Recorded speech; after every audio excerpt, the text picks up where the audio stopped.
Coucou tout le monde et bienvenue dans ma nouvelle vidéo série. Ça fait un petit moment, je vous en avais tourné une en vous présentant mon top 5 avec des séries classiques, des nouveautés. Et là, j'ai 6 nouvelles séries que j'ai découvertes dernièrement que j'avais envie de partager avec vous. La première est sûrement la plus connue de mon top 6, c'est La Casa de Papel.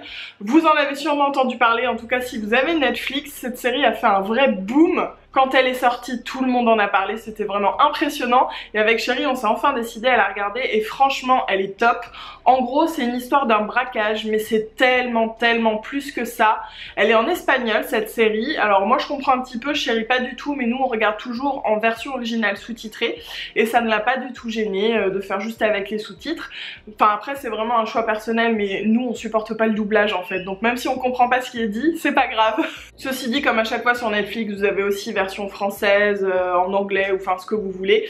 Toujours est-il que cette série est vraiment top, on s'attache beaucoup aux personnages, il y a des rebondissements, il y a de la pression, on n'a qu'une envie, c'est de voir la fin de l'épisode, la fin de la saison.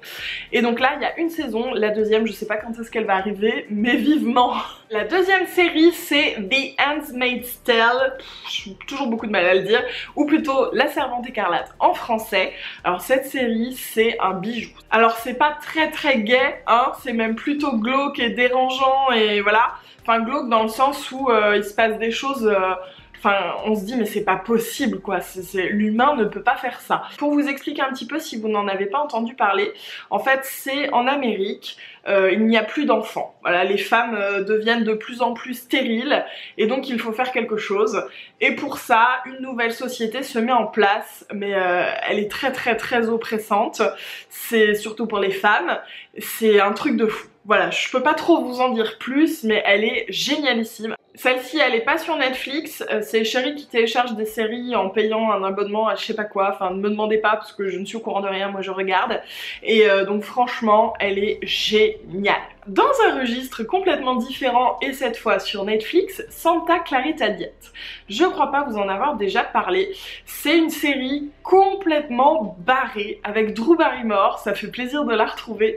Et donc en fait, Drew Barrymore se retrouve zombie. Ah, voilà, déjà ça donne le ton. Et elle mène une petite vie tout à fait classique et il va falloir réussir à allier un peu ça et à comprendre pourquoi. Et c'est mais une bouffée d'air frais cette série, c'est vraiment... c'est barré, voilà, mais ça fait du bien.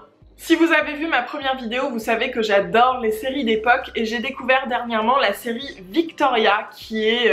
tout ce que j'aime. C'est vraiment dans la veine de Downton Abbey, dans la veine de Règne, des Tudors, même voilà, c'est vraiment cette époque-là, avec un petit bout de femme qui devient reine. Évidemment à l'époque c'était pas facile, et cette série n'est vraiment pas ennuyante ou lente comme certaines séries d'époque peuvent être. Parfois c'est un peu, on se laisse vivre, hein. Il se passe pas grand chose. Dans cette série est retracé les débuts du coup de son règne, avec ses amourettes, ses émois, sa vie amoureuse, et puis pas que. Donc c'est très girly, mais pas que. Gros coup de cœur pour la série This Is Us. On m'en avait un petit peu parlé, mais pas tant que ça. Je sais plus, je crois pas qu'elle soit très récente, je me souviens pas trop. Là, elle est finie, je crois que la saison est finie. En fait, on suit une famille, on suit des triplés, et dans leur vie, dans leurs méandres, dans leurs réussites, dans leurs échecs, dans leurs joies et dans leurs peines, et on s'attache énormément aux personnages. C'est d'une justesse, c'est vraiment bien fait. Franchement, cette série, c'est...